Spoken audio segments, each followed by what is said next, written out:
Bem-vindos, bem-vindas. Vivemos num sonho. A vida que a gente leva é um sonho. Um sonho na mente do Criador. Interessante, né? Interessante esse questionamento. O Buda Sakyamuni nos legou um ensinamento muito precioso no final da existência dele ali, né? Os últimos ensinamentos. Porque o que o Buda passa, ele é gradual. Então, no começo, ele aborda as coisas mais práticas, mais diretas e vai aprofundando.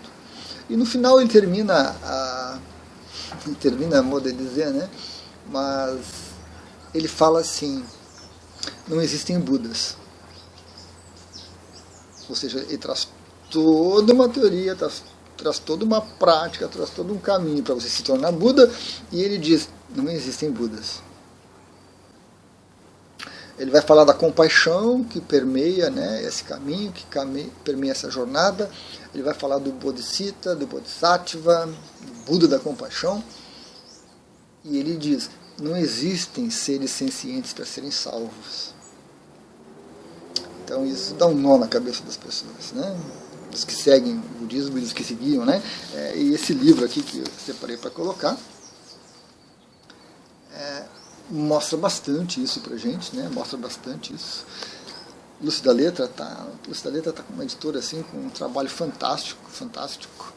Eu só não gosto aqui desse finalzinho, né? Sobre Sutra do Coração.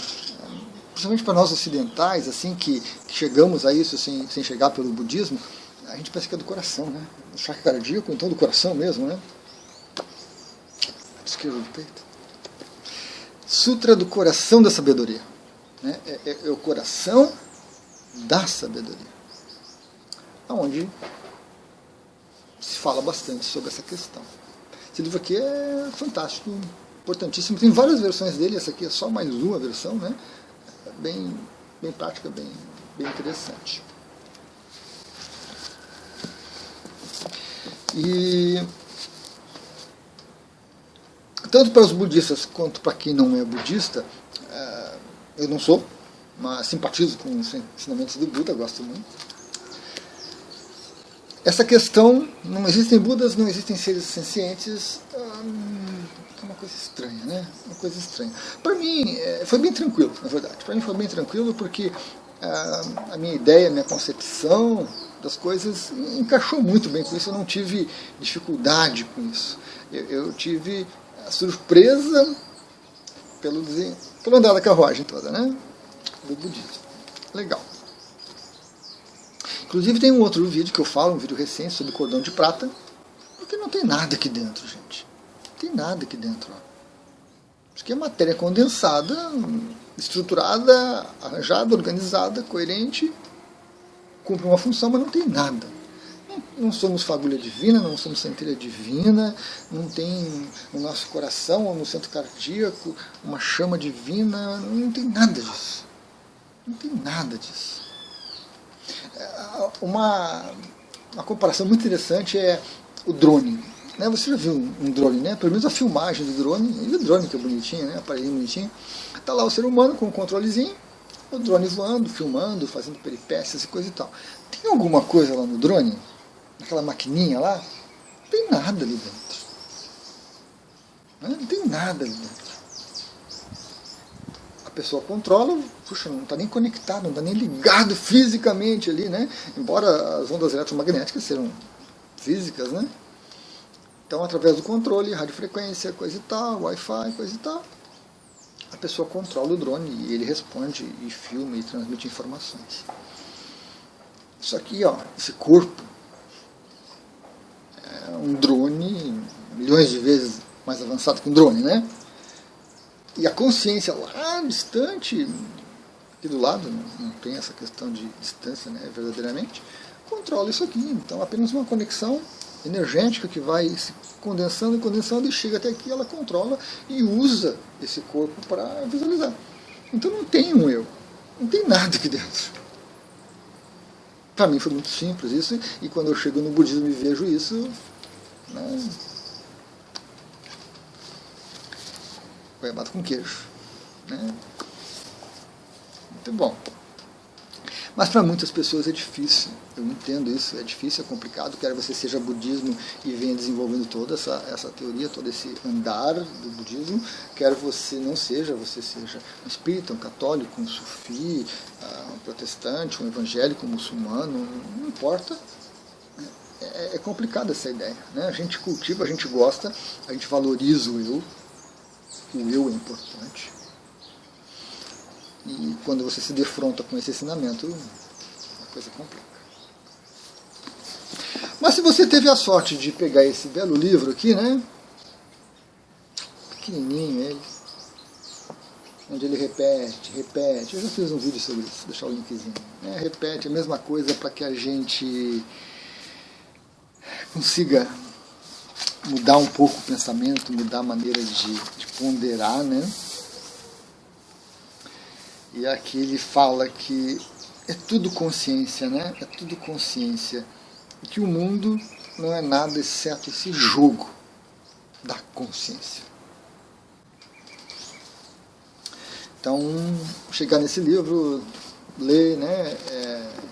Tive alguns comentários sobre o vídeo, é interessante. E a gente vai e volta. Lê um pouquinho, cansa. Briga, entra em conflito, a mente não aceita, não quer, não concorda, aí joga no canto. Depois vai lá, pega de novo. A gente vai avançando, né? A gente vai desenvolvendo, então, esse pensamento, né? E esse outro livro aqui, muito interessante. Embora seja mais um livro, assim, uma teoria, né? Traz algumas práticas, mas traz uma teoria, fala da filosofia, da tradição, né, do Tantra iluminado. O Tantra tão, coitado, tão incompreendido, tão vilipendiado, né? Mas fala principalmente do Tantra não dual, não dualidade, consciência. Se você teve prazer, sorte de chegar nessa literatura, nesses assuntos, de ponderar essa questão desse vídeo, ela é importante, né? Todo esse preâmbulo aí é importante. Porque o que nós temos é uma questão de perspectiva. Nós temos muita ilusão, né? Só que, da perspectiva que nós trabalhamos naturalmente isso, que é o caminho, a gente briga com isso, né? Como assim ilusão? Como assim não existem Budas, não existem seres sencientes, né? Como assim não dualidade, né? Como assim não tem um eu, não existe um eu, né? Esse eu não é permanente? Como assim? Então, desse conflito da nossa mente, ainda muito infantil, muito ignorante, muito ingênuo, surgem as teorias da conspiração. Isso aqui é uma matrix, e nós temos que fugir, nós temos que escapar. Isso aqui é um sonho, e não é verdadeiro, e nada funciona, nada serve, não tem utilidade. Nós somos exilados de Capela, nós somos exilados das Pleiades, nós somos controlados pelos arcontes, pelos draconianos, pelos não sei o que mais, e nós somos massa de manobra. E a gente entra nessas teorias que as pessoas acalentam, que as pessoas acreditam, que se tornam verdadeiras porque elas acreditam. E a gente tem que respeitar isso, é um ponto muito cuidadoso. Preciso respeitar essas crenças, mas são ilusões que fazem parte desse jogo, dessa lila cósmica, né? Desse jogo da consciência. Só que quando você chega nessa literatura, não dá para levar a sério essas teorias de conspiração. Não tem como. A partir do momento que você começa a ponderar, e com toda a nossa dificuldade, com toda a nossa limitação, você percebe que esse conflito é uma coisa da mente, é limitado, é natural, mas que temos que abandonar. Senão a gente não se desenvolve, senão a gente não cresce. Porque essa perspectiva, e é uma perspectiva horizontal, ela é extremamente limitada. Se tem uma parede aqui, você não consegue ver o que está lá do outro lado. Você ouve barulhos, e você... cachorro late, um carro que passa, um avião, né? Mas isso não tem como ver. Então, essa perspectiva horizontal, que é a perspectiva da mente, né, do nosso ego, é limitado. É extremamente limitado. E quando a gente olha através dessa perspectiva, a gente não consegue ver muita coisa, não consegue perceber, não consegue crescer, se desenvolver. O que nós precisamos é mudar a perspectiva. E a mudança de perspectiva, ela não é uma coisa horrível, difícil, futura. Ela já está presente o tempo todo. Porque nós somos mais do que um corpo físico. Nós somos uma consciência se expressando no mundo físico, né? E a consciência, ela tem uma visão vertical. Vertical. Então, ela enxerga muito mais. Mas ela não enxerga tudo. Porque ela também não é perfeita. Ela também está se desenvolvendo, também está experimentando. Ela também está aprendendo a jogar esse jogo de consciência. Então, ela vai criando as vidinhas, as encarnações, as encadernações. E com o aprendizado de cada uma dessas vidinhas que ela cria, ela vai aumentando a sua compreensão, ela vai aprendendo cada vez mais sobre o jogo, até que em algum momento ela cansa, recolhe todas as suas partes, recolhe todas as suas percepções, as suas experiências, as suas vivências, e vai embora, vai para um outro jogo, vai para um outro universo, vai para um outro canto do universo, onde tem algum outro tipo de estrutura. Aqui nós temos uma estrutura humana. Os corpos, os níveis, tudo mais. Uma hora dessas ela vai cansar. Né? Mas é a consciência que faz isso, não a mente. Quando a mente cansa e a mente limitada, a mente se revolta. A mente entra em conflito. Eu não quero, eu não vou, eu não aceito, eu não gosto, não pode, porque não é como eu quero. Ah, se eu fosse assim, aí sim eu seria feliz. Ah, se eu tivesse aquilo, aí eu seria feliz. Não. Porque as pessoas conseguem algumas coisas que querem muito e continuam infelizes, continuam briguentas, continuam ciumentas, continuam violentas e por aí vai. Então são desculpas da mente. Então esse cansaço, esse tédio é da consciência, não é da nossa mente. E aí a gente precisa começar a observar na nossa vida duas coisas. A primeira, quando a nossa mente se revolta. Quando a nossa mente entra em conflito com a realidade. E a segunda, quando se manifesta essa visão de consciência. Para que essa visão de consciência se manifeste, a mente tem que silenciar. E aí meditação é fundamental. Meditação é fundamental. Sem meditação você não aprende a silenciar a mente. Você não aprende a repousar a mente. Então a gente precisa abrir espaço para perceber a consciência se manifestando aqui. A gente tem que entender o mecanismo e a gente tem que abrir espaço para perceber isso acontecendo, para não ficar uma coisa teórica apenas. E aí meditação é fundamental.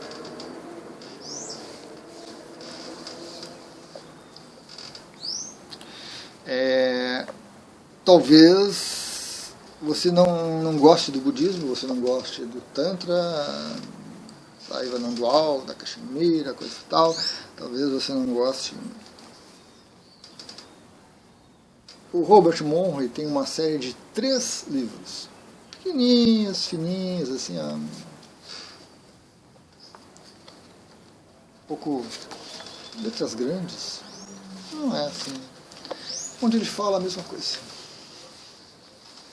Ele fala sem nenhuma conotação religiosa, sem nenhuma conotação filosófica, sem nenhuma grande crença, mas ele mostra a mesma coisa. Não tem nada aqui dentro. Nós somos apenas uma expressão de consciência, apenas uma energia condensada, os corpos para a consciência se manifestar. Nós estamos num sonho. Como que num sonho? E nós estamos agregando experiências nesse jogo de consciência. Ele chama de eu superior, ou eu maior, às vezes. Você chega também. Porque não existe um caminho. Agora, cada caminho tem as suas características, os seus requerimentos, as suas dificuldades e facilidades. Para que a gente possa aproveitar. Quando a mente entra em conflito, você atrapalha, você dificulta, você resiste.